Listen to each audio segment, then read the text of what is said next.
Hey fam, guys. it's Agent Key inviting you to tune in every Wednesday at 1 p.m. to Selling Sacramento here on 97.5 FM KDEE. Receive the most up-to-date and trending real estate information from thought-provoking guests, local market updates, and the occasional Black history lesson regarding Sacramento real estate, motivating you, educating you, celebrating you. Sacramento real estating you. He played the Selling commercial instead of the Sacramento. introduction. Every Wednesday at 1 He p.m. showed here on man good. 97.5 I was wondering why it was that long. That's what was bothering me, right? If you're doing Sorry. what you're to do, I will see you at Because the it top. made no sense to put it in there. I did them just to put the intro in there. It's in a completely different spot. But That was a nice long introduction to the yeah, it show. was. My bad. 2, 1. Hey everyone, it is Wednesday. You are listening to 97.5 FM KDEE. I am Agent Key and we are Selling Sacramento. Today's show, I have two very special guests, Mr. Jonathan Burgess and Mr. Chris Lodgson, and we are going to bring you some information that we hope you'll find helpful. I'd like to first preface it with a foundation to the discussion in the event that we have some new viewers, some new listeners. When we read American history books, they're usually centered around one narrative. America's white citizens are portrayed primarily as social innovators and people of progress, while its Black citizens appear always in need of being rescued by their white counterparts.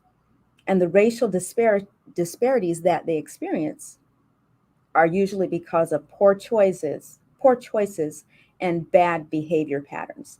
That's how Blacks are portrayed throughout US history.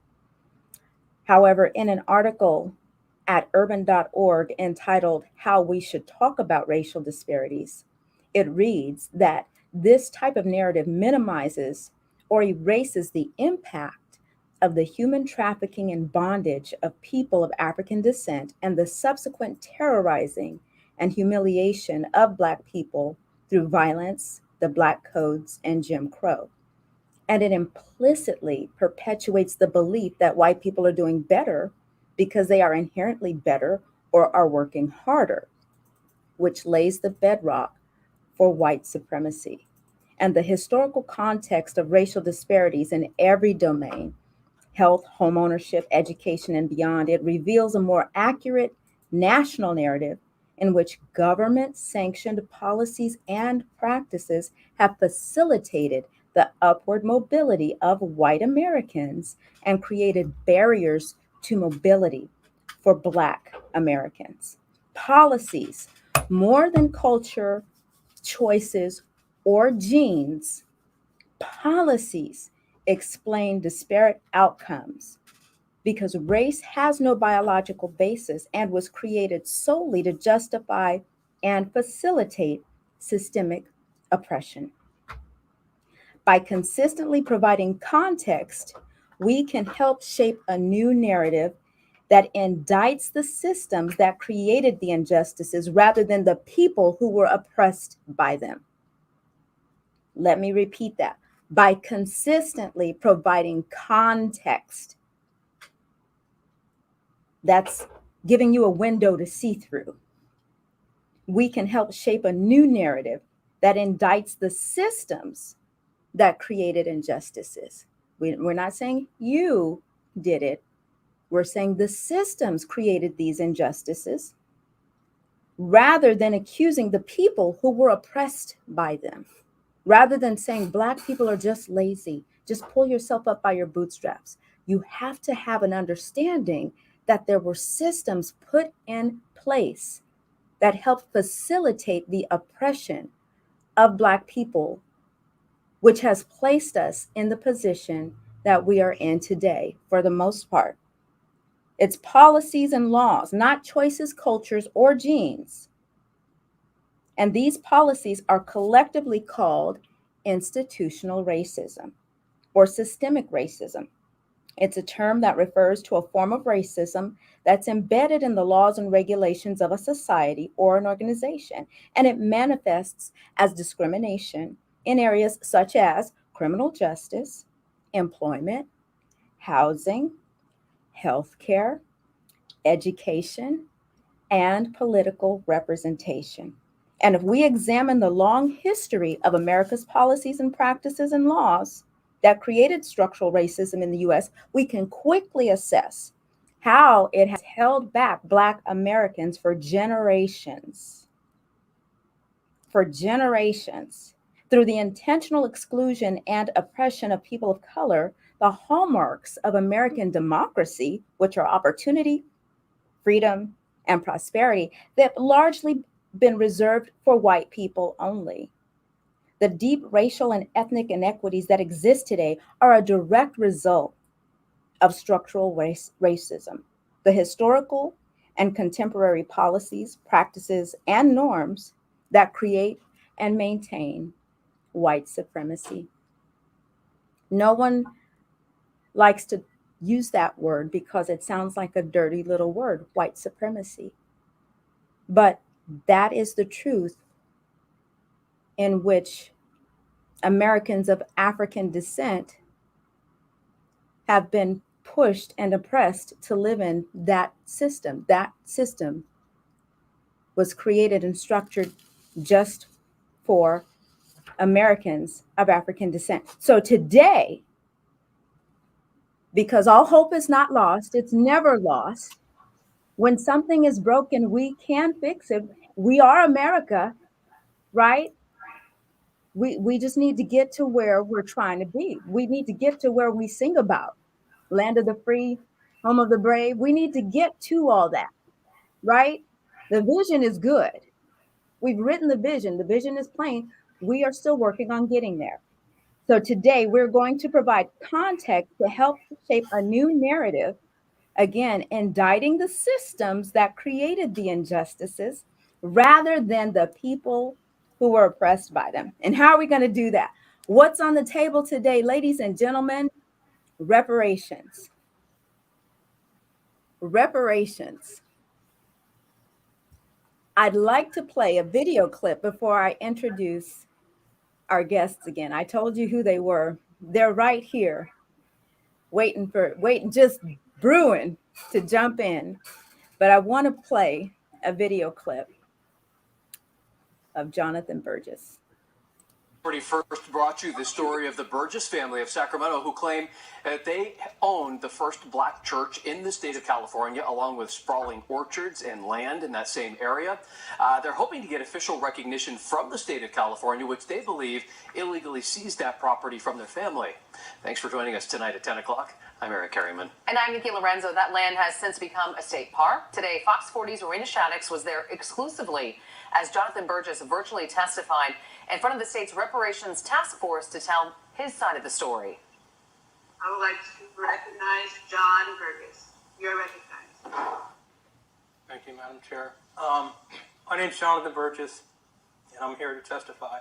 Jonathan Burgess, a fifth-generation Californian, local entrepreneur, and Sac City Fire Battalion Chief, testified today in front of the state's Reparations Task Force to discuss the Burgess family's history in the gold rush town of Coloma, less than an hour away from Sacramento. Thanks to the Department of Justice, I was informed that, yes, laws were actually passed through the legislation to allow the Attorney General and legislators to condemn property and not pay families. That man right there, the Rufus Burgess, the guy. He says the Burgess family is one of those families. He shared how he says the state wrongfully acquired the land of his great-grandfather, Rufus M. Burgess, at least 88 acres. He got the land with help from his father, also named Rufus, who had come to California in 1849 as a slave. And were threatened to be prosecuted by the same state that's supposed to be free. In the event they didn't sell their land, orchards, farmland, even the African church, which no one seems to know about today, although there are records and it was clearly documented. The family holds deeds today. John says he worked with state historians for the past 4 years, gathering data on the family's roots in Coloma. They make little to no mention of the pioneer Burgess family when so much was established. Well, John said today's hearing was decades in the making. From the first time his mother told him about the family's history in Coloma, they said this is a very big step in which sure to be many more meetings to come. It's really an honor to hear from you as a true native son of California. And if you wanted to reiterate, what an ideal reparations package would look like. Those properties should be returned to the actual owners and leases enacted for 200 years, and they pay all the back pay with restitution. Now, I want to stop it right there because she asked you, one of the task force committee members said, you tell us what would be the right thing for California to do in order to compensate your family for this land. And Jonathan, your response was? To give the property back to the landowners, the rightful landowners, and enact leases for 200 years that the state of California will actually lease that property and do all the back pay going back to when the land was seized with restitution for the harm and the damages that were done. What I didn't get to say was that, and I think I mentioned it later, that was farmland and there were orchards there. And so that was a way for our family to make a living. Not only did they seize it and condemn the property and say it had no value, there was no money given. And so when you talk about pull yourself up by your bootstraps, I mean, yes, my family did it with resilience, but this didn't happen to every family that was of the gold rush. There's more to talk about. I could take up the whole show, but This is about sharing it and telling a story. And so, yeah, that's what I said. And I look at parks and institutions, prisons, parks, state buildings, railroad museums, completely different now from all the research that I've done and what I know historically, and tactics used by our government have not changed. And tell us a little bit about the website that I just posted, African American Gold Rush Association.org. Yeah, so that website was, the grassroots from this trial here. It will bring to light the pioneers of the gold rush, which actually had everything to do with California being the 5th largest economy, that are not talked about. There was a Black community in El Dorado County, in Coloma, in Placerville, and Mud Springs, as they call it, Shingle Springs. There were a group of churches there. And so that Gold Rush Museum will not only restore the church that nobody wants to talk about, because it is in fact still standing, and it was called the African Church, but reinstate those orchards and really have a place for that's, inclusive for everybody to come and know true inclusive history. So now I appreciate that. And I know that there's so much more that you can say about that. And because we are going to dig into that, you said something that was very key, and it was something I ran across earlier today as I was preparing for the show, of how the USDA actually has been part of the demise of African American farmers here in the US. The numbers, the ownership of African American farmers has gone down exponentially within this decade, due in part to policies and institutional policy. Yeah, by the USDA. Not when they apply for loans that help get white farmers through bad seasons, Black farmers got denied. Their lands were stripped from them. And we're talking about hundreds of thousands of acres of land ownership, where there was a high number of Black farmers at the beginning of the 1900s, whereas now that number has gone down exponentially.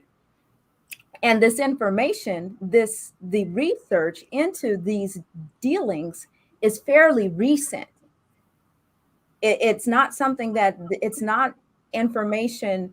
No one dove into this. Like, it's just been allowed to be happening, if that makes any sense. And what happened to fair housing? What happened to, we have all these laws now that says that you can't discriminate, right? That's what people say. Yet these types of policies are still in place, and these things are happening. You want to say something, Jonathan? Go right ahead. Well, it's key. I just want to say that it's just classic. We want to, mask over the past, not talk about it, and just say start fresh, new right here. And we're looking to, let's repair some wrongs that the institutions of California, but the whole entire nation did. That's what we're talking about today. Yeah, absolutely. We're going to take a break. And when we come back, Chris is going to join in and chime in because he has an update for us. Chris has been doing some groundbreaking grassroots work for I don't know how long. But when big change happens, there is a lot of work happening in the background silently before we actually see the real fruits and the results. And so Chris and his team are those individuals who've been doing that work. I'm new to this information, but I'm glad that I'm now learning. Absolutely. But Chris and Jonathan both, they've been in this, researching this type of information and trying to help correct these wrongs for a long time. So we appreciate them being on the show today. We're going to take a break. You're listening to 97.5 FM KDEE. I'm Agent Key, and we'll be right back. So, Chris, when we come back from the break, I want to just define. I want you to talk more about what it is. I'm just going to say, that there are two assembly, no, actually two. Yes, I'm trying to put them in a word like that people would understand. Two paths on the, two routes out there. Why can I not find my words? I think so. Maybe that's what's it. One on the federal level as far as HR 40, and then one on the state level. And so I just want to share with people and inform them that reparations, it's happening. That, it's like every other generation, the United States has an opportunity to make atonement. And in some instances, they've tried and they failed, or, they tried and it was reverted, or they didn't try at all. And now here's another moment in history where the United States has the ability to make amends with HR 40 on the federal level, and the entire country is watching right now AB 3121. And so I'm going to probably say something very similar to that, and then just let you jump in and tell us, exactly what's going on. Yeah. Jonathan, I see your message. Am I still live? Did you? We better be live, because I see we got viewers. We got likes and hearts and stuff. Hey, you guys, if you're watching, drop us a comment. Say hello to Chris and Jonathan. Let them know you're watching and you're tuned in from wherever you're listening. Tell us where you're listening from, if you can. Drop something in the chat. We don't know if you're watching from Facebook or from the business page or from YouTube. Let us know you're there. And we are going to be back here shortly. I guess I better get right what I'm going to say. This reparations thing is on two different levels. I know, but I can see your passion. Yeah, I know. I got to pull that passion thing in because. Yeah, federal level and state level. Okay. You can see you thinking your way all the way through it. I know. If I get overly passionate about it, I use up the guy's time to speak. Hey, Mr. Rowden. That's my cousin, Randy Bernard, watching from Oakland. Hola, senor. Yes, Jonathan. Yep. 2, 1, go. Hey, everyone. You are listening to 97.5 FM KDEE. I am Agent Key, and we are talking about reparations, in particular the state of California, and we are making history because right now we are on the path of reparations becoming a reality. So first of all, what is the purpose of reparations? If you were listening before we went on the break, we went into detail about the oppression, about the systemic racism, and the societal injustices that were brought against Americans of African descent, and the consequences that we are still enduring today, present day. And so What is the purpose of reparations? Reparations serve to acknowledge the legal obligation of a state or individual or individuals or a group to repair the consequences of violations, either because it directly committed them or it failed to prevent them. And in the case of United States of America versus Americans of African descent, it was both. They directly committed the violations and they failed to prevent them because there were consequences of the violation. There were consequences of the policies that were implemented and instituted. And so today we have two bills going down legislative tracks on the federal level and on the local level. On the federal level, introduced by and sponsored by Representative Sheila Jackson Lee, is HR 40. So if you'd like to Google HR 40 and get the details on that, you'll see what's happening at the federal level. I think that was introduced in January of 2019. Okay. Okay. And then on the state level, we have AB 3121.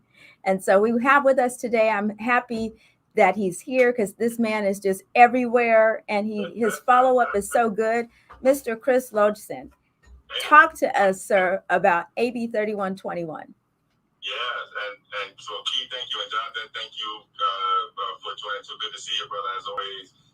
Was really moved by your public expert testimony, at the reparations hearings that happened on last Thursday and last Friday, the state reparations hearings that happened last Thursday and last Friday. And yeah, Keith, you're absolutely right. So there's two efforts going on right now. There's one at the federal level, there's one at the state level. The state level is where most of my work is focused right now. And you were absolutely right, Keith. This is history. The state of California is the first state in American history to create a reparations task force to study and then develop reparations proposals. So the state of California is actually ahead of the federal government, actually.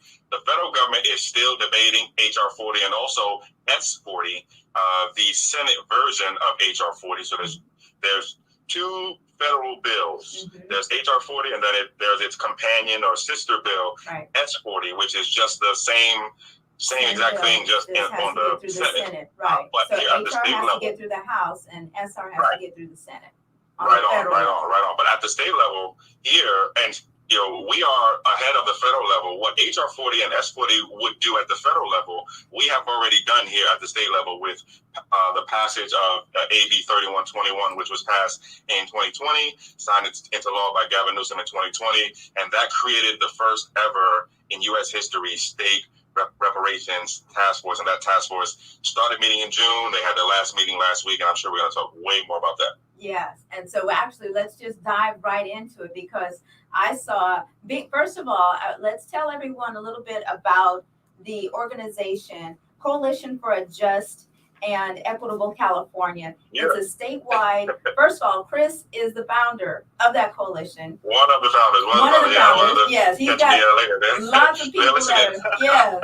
And so the organizers, Chris and his team from the Coalition for a Just and Equitable California, helped pass California's Reparation Task Force Law, AB 3121. CJEC, as they're commonly known, fights for reparations and reparative justice at the state level. And so the Coalition for a Just and Equitable California, it's a statewide advocacy group consisting of local partner advocacy groups and individuals throughout California, focusing primarily on issues surrounding the African American community, stemming from historic and present systemic challenges that confront the African American community, and in particular, reparations, business and government policies. And so Chris and the team, they're currently following the AB 3121 task force. And if you want to be notified on specific AB 3121 task force updates, you can go to www.cjecofficial.org. www.cjecofficial.org. And if you're watching, that's the link that is showing right now across the screen. Yes. And you can join the task force email list. And they also have a little survey that they'd like to give you as well. Oh, yeah. Yeah. So, Chris, now, Yeah. they just had their last meeting, and I had Yes. to tell everyone what CJEC was, because I have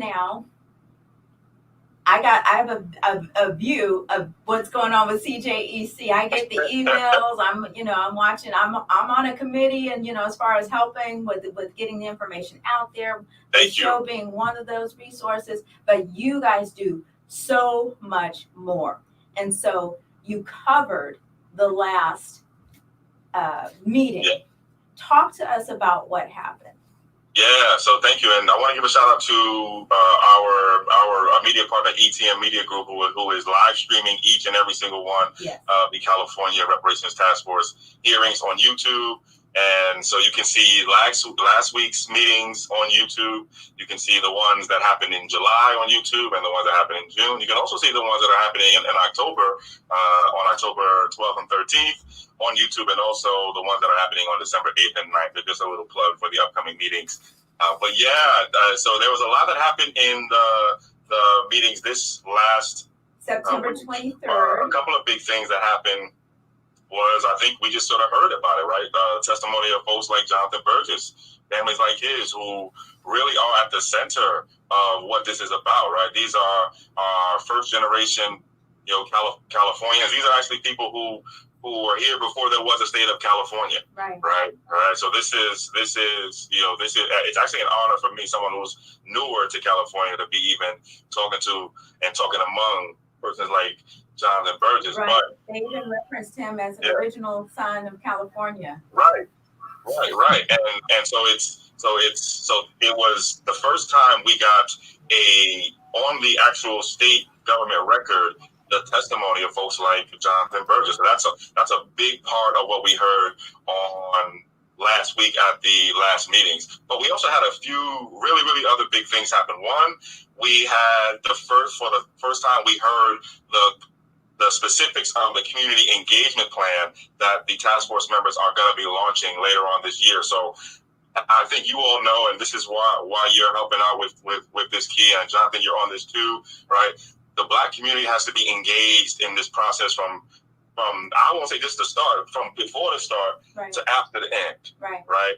And so that is what the task force has been working through and thinking through over the last few months. How are they going to engage the Black community for this task force work? And so we got to hear some details from task force member Dr. Cheryl Grills, who has been taking the lead on a lot of the community engagement work. The task force selected the UCLA Bunch Center as the sort of central organization to help facilitate the community engagement, and then the UCLA Bunch Center is going to be working with organizations and then groups and people all around California to help make sure that Black folks are engaged in this process from, again, pre-start to after the end. Now, do they talk about in detail how they plan to do that? How can, if I'm somebody, a layperson listening right now, what are some of the plans that they have to engage me? What about those people who aren't watching the show? Yeah, so great question. So the main piece that I think is going to be the biggest thing for this communication plan are the listening sessions. So there are 12 listening sessions that are planned on top of the 10 already public meetings that the task force is legally required to do. So we have a total of like 22 at least points of contact, but specifically those 12 listening sessions are, I think, going to be the best ways for Black folks who are maybe, I know a lot of people listen to your show. I know a lot more people are going to listen to your show. A lot of people are on social media, a lot of people are online, but a lot of our folks are not, right? And so what we're going to have to do, and I think these listening sessions are designed to do, is take the message to where the people are, right? And also give Black folks a way to not just come and listen to what the task force thinks, but actually have the task force listen to what Black folks think, right? What you called it responsive communication in one of our organizing meetings, right? Responsive communication. And so these listening sessions are, I think, going to be some of the best opportunities for that. Again, some of this stuff doesn't launch until later on in the year, even some early next year. But CJEC is not waiting for any of that to happen, right? We have been doing community engagement for several months now. We had a community meeting in Oakland at the 81st Avenue Library in East Oakland just this last Saturday. This is our third community meeting, third listening session. So we're taking the initiative on our own to bring this message to Black folks, and we're happy to work with the task force when they're ready to join us. Now, how would an individual get involved with the listening session? Where do they do? Is this something, know, like you said, they're not logging on, they may not be online. Where are these listening sessions taking place? So we don't know exactly when and where all of the listening sessions are going to be yet. We haven't seen the exact dates and times yet, so stay tuned for that. But the way that we've been making contact with Black folks who may not be online is we've been canvassing. We've been out in the actual Black community. We've been out at community events. We've been going door to door. We've been, flyering. So the way that we are doing our community engagement and reaching Black folks who don't even know most of the time that there is a reparations task force, don't even know yet. There's a lot of us who don't know yet. And so we've taken it upon ourselves to go to where the people are. Now, I know not long ago, I want to say it was either back in August or July, there was an event that you held at, was it Cap City in Oak Park? Yeah, right on. Yep. That's a great example. So we wanted to make sure that we went to Oak Park, right? That's a very, important place in the city of Sacramento, right? Especially for Black folks, right? So yeah, Oak Park was our first community meeting back in June. We held a virtual meeting in July, and we were down in Oakland on the week of, or last Saturday. We'll probably be back in Oakland in early October. We'll be here in Sacramento for our last community meeting of the year. I believe it's going to be Saturday, December 11th. We have been in talks with the Roberts Family Development Center, so Darryl Roberts, to host it at their North Sacramento location. That will be finalized, but yeah. Awesome. And so then if people want to stay informed, are they going to CJEC official to join that mailing list to get this information? Yeah, so you can join our list online, cjecofficial.org. You can just check the website. We're on Twitter, Facebook, Instagram, TikTok also. But also, like I said, we know that a lot of folks are still, even with all that great work and even all that great outreach, are not going to, be able to connect to it. So we're actually going to be going to community events near you, right? And in your community. Okay, so look for us in your neighborhood too. So you also want to hear from people. So not only can they go to your website to get information, but they can go to cjecofficial.org and provide information. So maybe you're in a community right now where you're listening or you're watching online and you've never heard any of this information, and you want CJEC to get information to you or to your community, or you might even want to become involved. We definitely want you to do that part. We want you to get involved. So if you want to get involved, or if you just want the information dispersed where you are or have more access to it, go to that site and request that. They have the ability to do that, Chris? Yeah, absolutely. And if you need us to come speak to your group or speak to your organization, we're setting up some conversations now in Oakland with the Allen Temple Baptist Church. So we are more than happy to bring this message to wherever you are. So wherever you are, we are happy to come. Awesome. Now, I just want to talk about the agenda. I want to go over the agenda for day 1 and day 2 of the meetings that were held on September 23rd, September 24th. And Chris, tell us if they're sticking to the agenda. So day 1 of the agenda was, the topic of discussion was to be the transatlantic slave trade, the institution of slavery, and the impetus and implications of the Great Migration, with topics that included all of that and expert testimony to give a primer on national reparations efforts and international law framework. And that was day 1. Day 2 was to cover impetus and implications of the Great Migration, the lack of political inclusion, economic disempowerment, convict leasing, Black codes, and other forms of racial terror. These are some heavy topics that appear to be being discussed. Did you feel that these topics got covered thoroughly? Yeah, I have to say this was actually a really heavy. I think even during the meetings, you could tell some of the task force members, even some of them were saying they were overwhelmed. I mean, it was really heavy. I still feel it on me, actually. Mm-hmm. I mean, we heard from folks like Douglas Blackman, right, the writer of Slavery by Another Name. Isabel Wilkerson testified. She wrote The Warmth of Other Suns and Cast. We had Dr. Stacy Smith testify.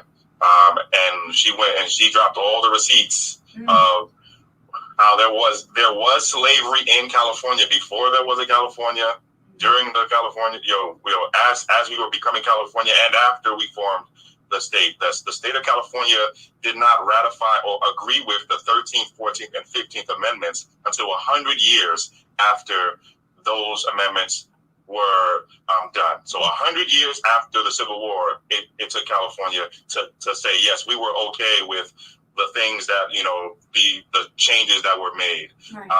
I mean, these are some of the things that that were coming out of the actual testimony, last week. So this was a very, very heavy few days. Yeah.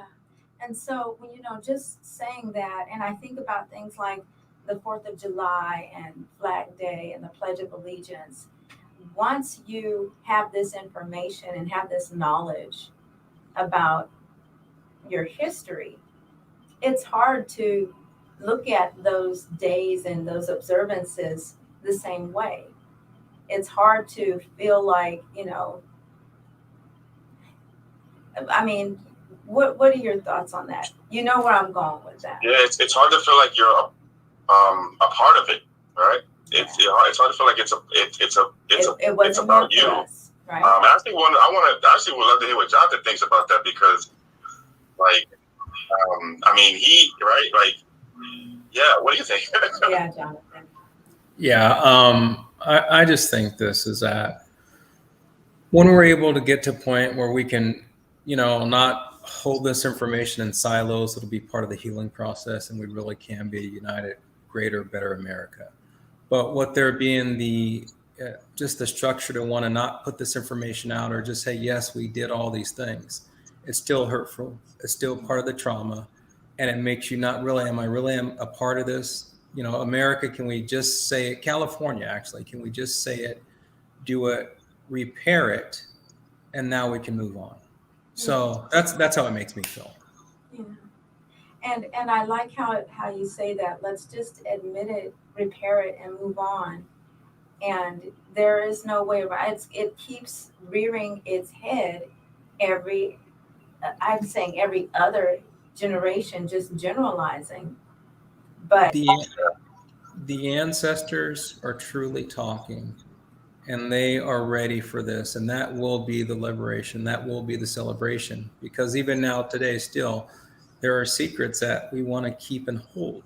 And secrets have done us no good, and that's what America is experiencing today, right? And you found out during your history and your search of your family, Jonathan, there were some people who came to you and flat out said, I can't hold this secret anymore.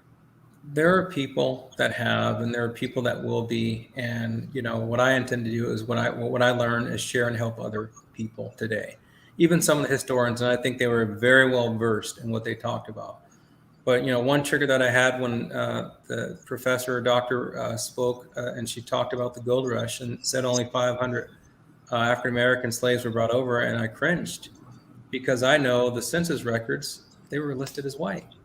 I know that from my own experience and my own research. And so these are the things that were done, and they are trigger points when we look at, well, who's teaching history? Now, when you say that, I don't want that to slip by our listeners and our viewers. The records show one thing, but the records are manipulated to make the truth not appear the way it really was. So correct. Share with us what you meant by that. She said 500, but you said, oh no, but they were listed as white.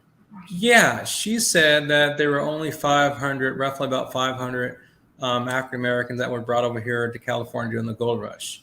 And I know from my own history and my great-great-grandfather's census record, he was listed as white. And there are a host of others. He would not have been counted among that 500. He would have not have been counted among that. And I also know that there were a circuit of Black churches in El Dorado County, right? A circuit. They actually sent a bishop out here to do a preaching circuit, not for 500 people. Those are communities. So those are the things when we have to look at history. Yeah. Right. Key. Can I actually add to this? And so you mentioned, and you both were saying this, and you're both saying it right. But let's do the job now, right? Let's do it now. Let's spill the tea now. Let's take the information and let's put it out now. Let's do it, right? Mm-hmm. So I mentioned those 2 or 3 things, right?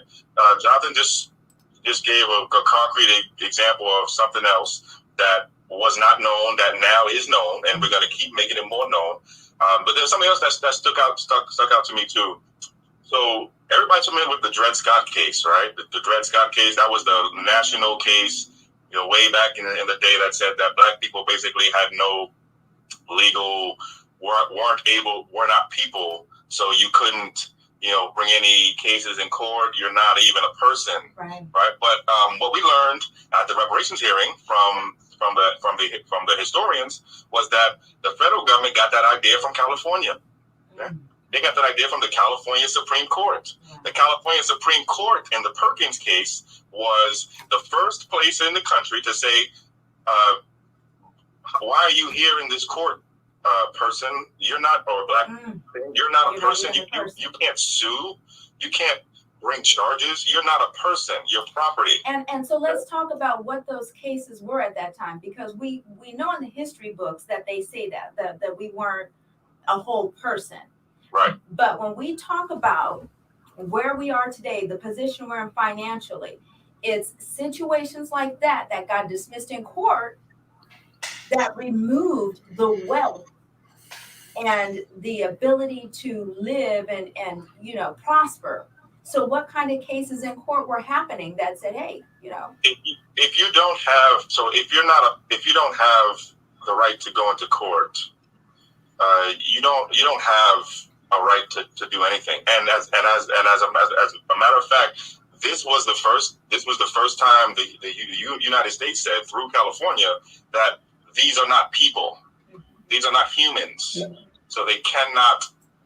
You can't build wealth. Mm-hmm. You are the wealth. Right. Yeah. So if I'm in court and I'm trying to fight about the city or the county trying to take my land because of some kind of unpaid tax bill that, I paid and they're imposing more taxes, I don't even have a right to defend myself because they're not even recognizing me as a person. So I may as well not even have any property. Well, and you are the property in that case, right? Right. So you are the property. You are the wealth. So there's no way for you. And again, this is California setting the precedent, setting the example, and saying this is what we're treating these property like, right? And the state and the country said, yes, that's a good idea. Let's follow that. And the reason I want to point that out is because right now in the hills, there is a very sad thing happening with the burning that's taking place, and people's houses are burning down and entire communities are on fire, and that happens on a regular basis. I heard in a news interview a woman said, our family has been here for generations, and it's sad that all of our property has now been destroyed, everything that's been in our family's hands.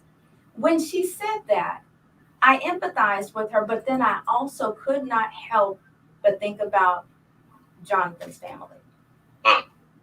How much of that property may have belonged to someone Black before it got into the hands of those individuals? And how many Black people were not able to even buy property or build? California would not. We wouldn't even let. So California, again, this came out, and again, I'm glad we're doing this, right? Because now the information is not going to be held in silos and secret anymore, right? Mm-hmm. California, well, first of all, if you were white, you got how much free acres of land when you got here? Right. I think it was 160 acres per family or something like that. This is what was coming out last week. Mm-hmm. So you got a lot of free land when you got here, right? But also, right, if you were black and if you were enslaved and you were brought here, right, or if you ran away to California, California would send you right back to your slave owner wherever you came from. And so this is year after year, decade after decade, generation after generation of us not being able to build wealth while at the same time also giving free wealth to other people. So it's both of those at the same time. It's we block you and we give them. And then if you had anything, it was also taken from you at the discretion of the local if you got anything, we're going to take it like we did Jonathan's family, or we'll do the version of Black Wall Street to you. Right. If we need it, we're going to take it. If you try to stop us, we're going to take it by force or freely. Jonathan, did you want to add to that? Yeah, I was just going to say that, I mean, my heart goes out to those families that lost everything, in the fires. And yeah, I mean, it explains a lot for a lot of those homes up there and properties were generations. And so I know from history that a lot of Black families, descendants of slaves, were ran off of their properties, not from natural fires, but from hooded men that rode in the dark and they were properties. And let's be very clear. They were those properties that we're talking about. Not that they're on fire and that's why they're burning. I'm not saying that, Lord. No. I'm saying that there were properties up in their hills that were owned by African Americans. We had a grocery store in Shingle Springs, the Burgess family did, and there's a telephone pole that talks about it now.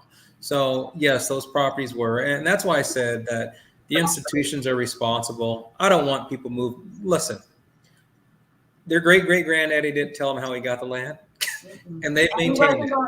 Yeah, I don't want their land, but that's why the state of California has got to pay reparations, because of all the people, and not 500 to the professor that said there were just 500, okay? All the people that came over here and developed and made this the 5th largest economy of the world, because they were working those gold mines in the early days. And then they sent for their families, and there was church and community established. And I attend with the African American Gold Rush Museum to share those stories, because they truly are inclusive. And they had some chariot Europeans that were abolitionists that walked in silence. And I want to bring that out too and make California great for once. We want to take a quick break, Jonathan.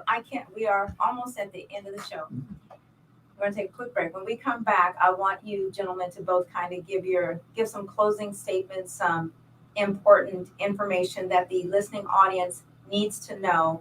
Again, we're on the mend. This is an opportunity for America to get it right.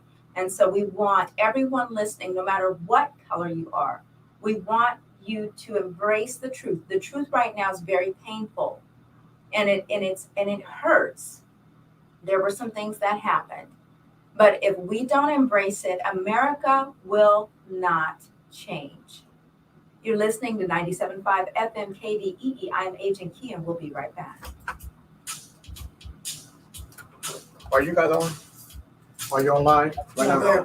Okay. So I just wanted to tell you, the 3/4.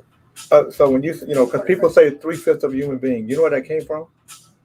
That came from the Republicans against the Democrats. The Democrats owned slaves at that time. Okay. The reason why they did that is because slave owners. Because it had to do with representation, how many representatives you had. So the people who were against slavery, the abolitionists and the Quakers, they wanted slaves to be 3/5 counted as 3/5, because if they counted them at full value, they'd have more representation. So it has nothing to do with us, them seeing us as less than, because it was really the abolitionists that and the Quakers and the folks who were a lot of them anti-slavery, and some of them not anti-slavery, but who did not want the South to get that much representation. Well, you bring up a great point, Jay, because that is where. So when people say they saw us as less than a person, they just don't have the full story. Right, and that's where it came from. Yeah, because they didn't see us as less than a half. Right, as a whole person. It had to do with voting rights, and representation. Well, representation. How many representatives you have in the legislature? Right, absolutely, and that's something that we learn in school. But we probably want to give some clarity on that. Yeah, and the reason why I said that, because because then people say, well, they saw us as 3/5 of a human being. That's not what that But was. it's not just because they saw us. It comes from It was never. They never saw us. It was never that. right. It was from this thing. The same way when I hear people talk about Willie Lynch, like Willie Lynch existed and it was never real. It never existed. The language that they used didn't even exist in 1742 when they said that or 1712. Somebody just wrote that up as a reflection of what was going on. So in our communities, we start this misinformation. We start making it facts, and then we write books about it. Well, I'm gonna pull up the facts, Jay. Thank you for pointing that out. That was the Jay's dropping knowledge. Yes. He's set us straight. No, that's great. No, absolutely. Listen, I can appreciate that, and that's how it should be, and that's how you set history straight. Yeah. Sorry about my dog. I got my dog right here. He might be barking. Oh, okay. All right. As long as you don't try to get on the mic. Yeah. Tell him to feed him. Oh, Dosey, my engineer said feed him, Chris. Yeah, I gotta give him some food. I gotta Are you walk him. starving him? Yeah, it's hard to bark while you're chewing. That's really good show, man. But Key, I did, in my research, I did notice even some of the Japanese and Chinese Americans that had 1/3 Black in them. It was listed in the census. And that was done for a reason, because their testimony wasn't valid in court. Show for 2 or 3 hours. Oh, we're coming back. Okay. 2, Yeah. 1. Hey everyone, we're back. We're listening to 97.5 FM KDEE. I am Agent Key, and we have been having a very healthy and much needed discussion about reparations, about the injustices against African Americans, and just about embracing the truth. And we also want to make sure that we present facts as we talk about them. Earlier in the show, there was a comment made about that they see us, or they saw us as less than a whole person. And we want to make sure, and I want to thank our historian, our resident historian, Mr. J. King, the president and CEO of the chamber, who came in and set us straight that what led to the 3/5 compromise was the issue with slaves and their representation in taxes. That led to the 3/5 compromise. The framers of the Constitution created checks and balances because they didn't want anyone to become too powerful. And so that's why they wrote that slaves were considered 3/5 so that they did not have more representation if slaves were counted as a whole. So we want to thank Jay for that, because things come from somewhere, right? When we take it and turn it into a saying, there's usually an ounce of truth in urban myths. They saw us as a less of a person, and that came from the 3/5 compromise. So we wanted to bring some clarity to that. And so before we took the break, Jonathan was talking, and I want to make sure that, because we only have a few minutes left, I'd like for both Jonathan and Chris to give our listeners and viewers some last thoughts, some takeaways. What should they be walking away from this show thinking? I'll dive in first, Chris, and I'll just say this is that I want all the viewers to walk away and think about this.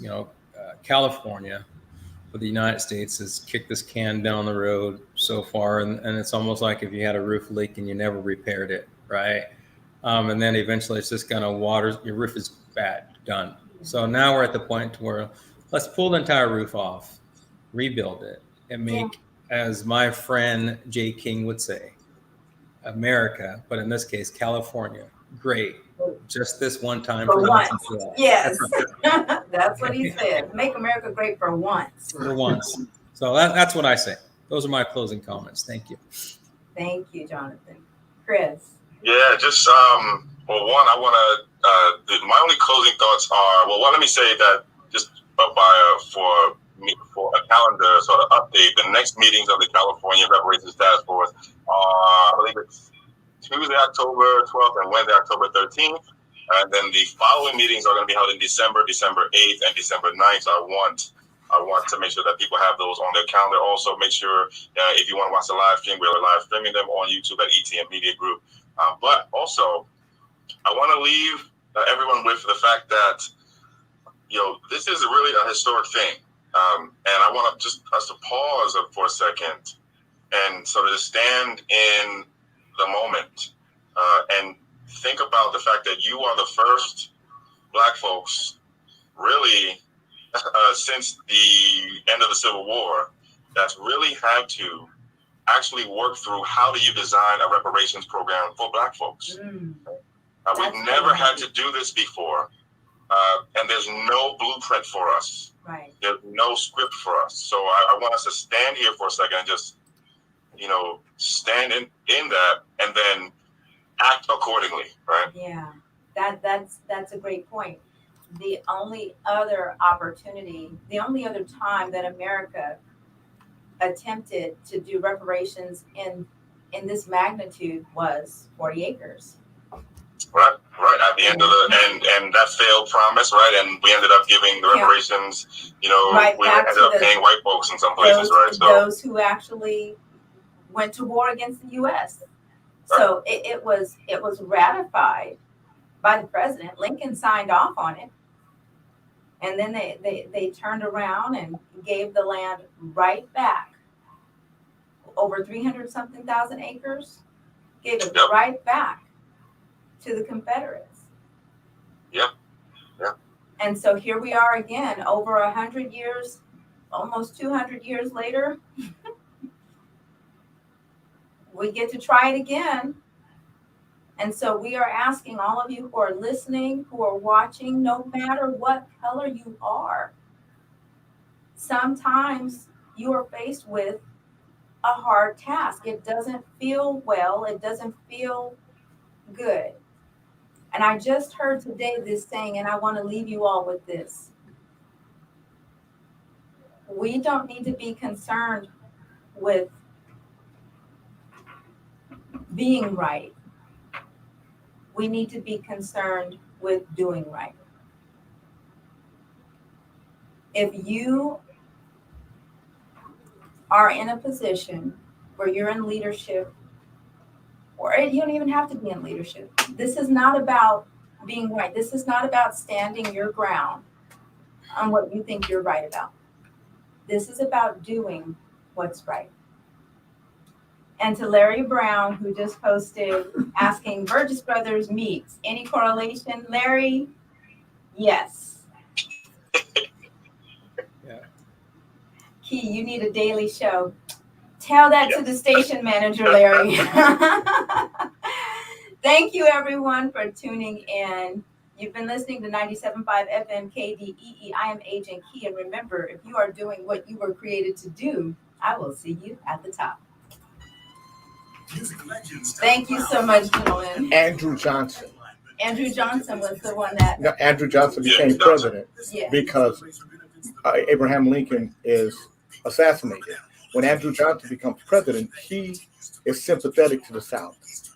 So the first thing he does is rescind Field Order 15. That's how that so when happened. he rescinds Field Order 15, the next thing he does is he makes Confederate officers judges and Confederate soldiers over the penal system, and they institute black codes, and that's what all started. Are y'all listening? And Jay, can you comment on how they came out to California too? Huh? Can you comment about how those Confederate soldiers relocated to California too? Well, then you have Peter Burnett, because Peter Burnett was the governor, but before he was governor of California, he was governor of Oregon. So he was successful in banning blacks from Oregon. And he came here to do the same here. The only thing that stopped them was Chinese came in. There were more Chinese than blacks coming in. And so, see, a black person, Los Angeles and San Bernardino was founded by black people. A black woman founded San Bernardino. A black family founded Los Angeles. Yeah. But he was so adamant in stopping blacks until the Chinese started coming in. They came in in such large quantities that they shifted, and because we were still less than 1%. Well, and they were using the Chinese in the gold rush, Jay. They were using the Chinese up in the mines in the gold rush. But then, but once they started building the railroad, is when they started getting a great influx of Chinese. So even if you were Chinese that was born in the United States, right, they sent you back to China. Yep. And in 1871, there were more Chinese lynched in California than African Americans, and I believe in 1871 at one time, 21 Chinese men were lynched at one time, either 21 or 41. But if there's any people that have a correlation with Black folk in this state, it's the Chinese. Yeah. Well, and I don't know if you know about this, but some of those books have been taken out of circulation. El Dorado, the Gold Rush, you had people that were actually funding the Confederate Army. Absolutely. From Gold Rush money up in Placerville. Yes. Okay. And El Dorado, all that county up there. But we knew that was happening all over the United States. It's how the Confederate, even people in the North, that sympathize with the Confederates. But that's how they were able to actually fight for so long. Because if you look at it from a monetary standpoint, the Confederates don't have a chance unless they're getting funding from somewhere else. Exactly. Yep. So there's your history lesson for today. Our in-house historian, Mr. J. King, just the information. Yes. Gentlemen, thank you so much. I appreciate you so. Y'all know we got to check in again. Jonathan, I'll connect with you so we can catch up. And yes. I'll see you, I guess, Jonathan, also on Sunday, right? I'm going to try to be there at the next meeting.